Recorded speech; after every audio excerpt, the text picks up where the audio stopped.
If you're thinking about selling your home or you already have it on the market, we want to stop you before you accidentally sabotage your own sale. There are certain phrases sellers say all the time, and every time we hear them, we know the listing is going to struggle. Not because the house is bad, not because the market is terrible, but because even though these statements sound reasonable, they are quietly costing sellers time, leverage, and sometimes thousands of dollars. So let's get into what statements will kill your listing.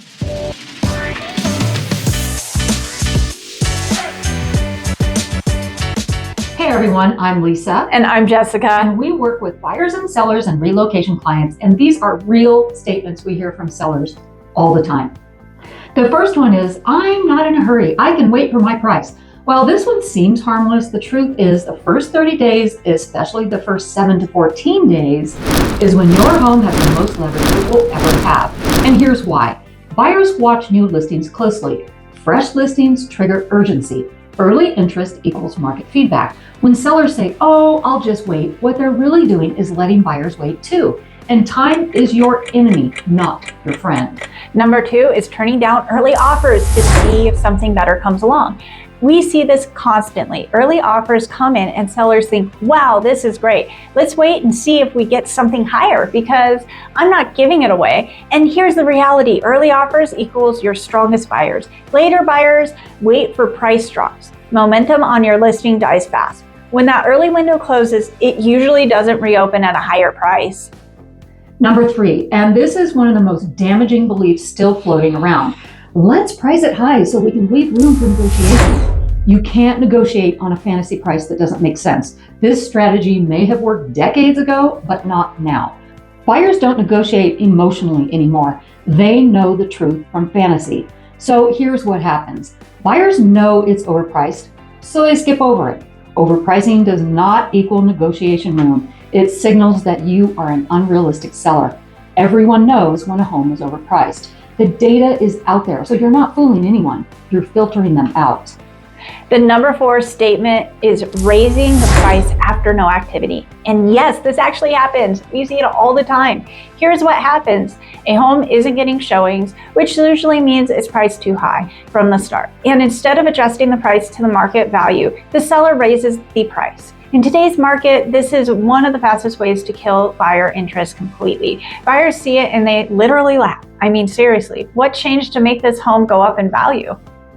Number 5, and this is just craziness. Sellers will say, I don't want strangers in my house. Selling is uncomfortable. We get it, but every buyer starts as a stranger. Here's why you want strangers in your house. Showings create competition. Restricting access limits offers. The more you protect your personal privacy, the fewer buyers get to see your home. And the fewer buyers who see it, the weaker your sale becomes. Number 6, and this one is really a waste of time. We just want to test the market.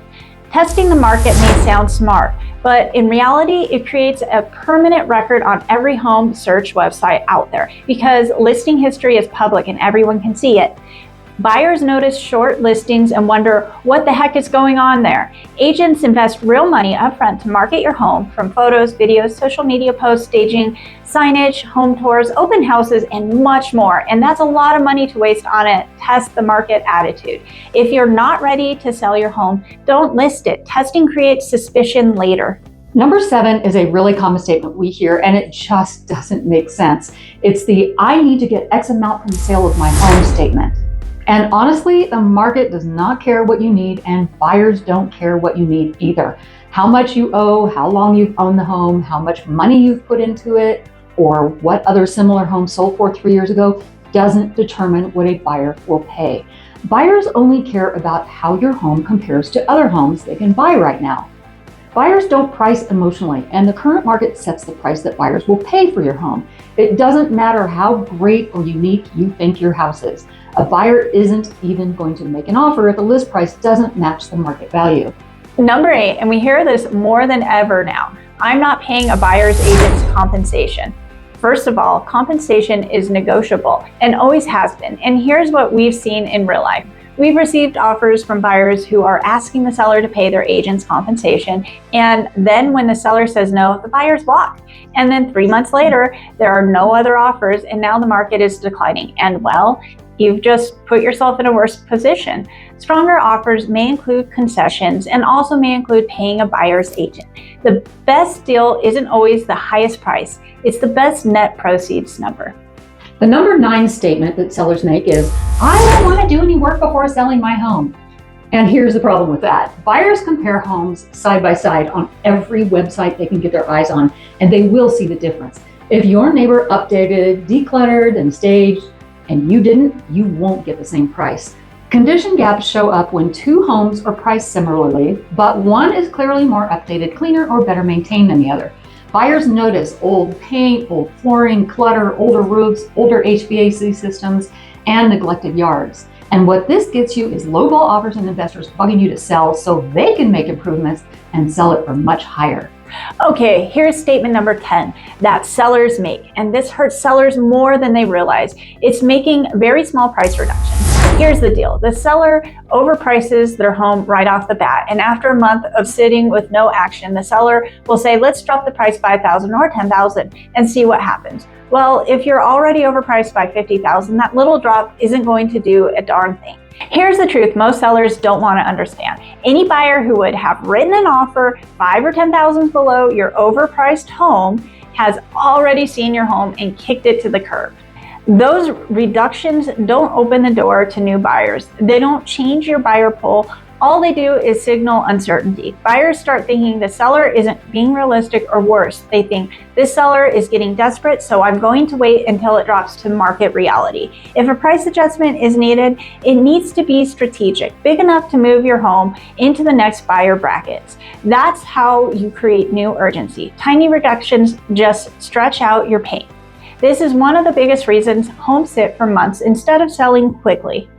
And last but not least, there's statement number 11. And this is sellers saying they want to be present for showings, inspections, or walkthroughs. Ugh, we know it feels harmless. You want to be helpful. You want to explain upgrades or answer questions. But here's what actually happens. Buyers stop being honest. They feel watched. They don't explore freely. And sometimes sellers accidentally say things they never should have said about motivation, timing, repairs, or past issues.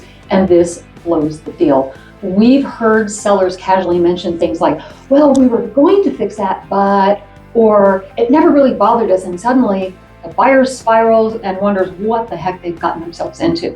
Then it turns into mistrust or renegotiations or a canceled deal. Your agent's job is to protect the transaction, not just show the house. The cleanest deals happen when sellers step back, let buyers experience the home emotionally, and let agents handle communication professionally. You don't need to sell your house to the buyer. The house should sell itself.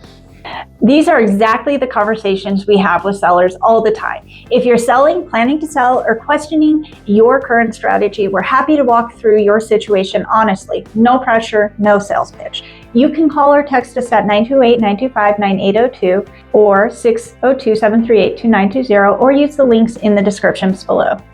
The goal is simple, to help you avoid costly mistakes and sell with confidence. If this video made you rethink even one thing, make sure to subscribe for new videos every week. We're trying to get 1,000 subscribers, and we'd appreciate your help.